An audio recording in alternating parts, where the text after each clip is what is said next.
own ticking. You can take a lick and you can give a lick. It's just that simple. But is that a probable cause, a valid reason or excuse to take life? Now, do we believe that his intent on the first strike, when he stabbed him into the chest, was to take life? No. He just made a horrible and ignorant decision in the heat of the moment, right? But that violent, aggressive decision cost him. It cost Austin his life, and it cost Karmelo his future. It's costing him his future. So I don't believe he had intent, but that's all it can take. Something just that simple. And removing the weapon, you could have threw one good lick and knocked him out. You never know. You never know. You could have used one good lick and you would have got him up off you, right? So we don't believe that, and I will say I don't believe that his intent was to take life. It was just one strike to the chest with the knife.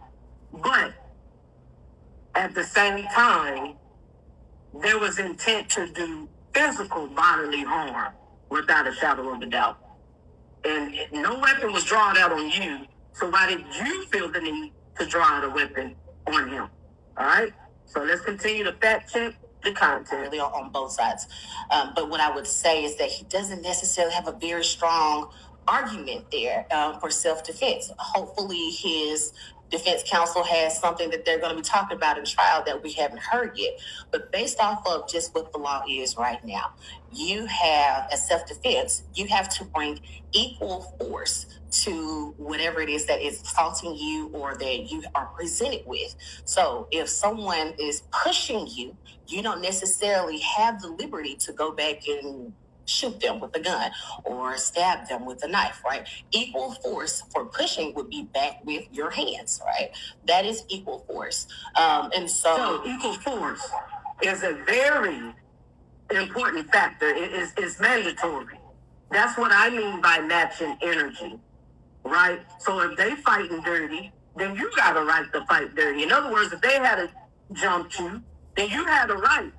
It's one of you to rise back up and do what's necessary to get them up off you, right? To defend yourself.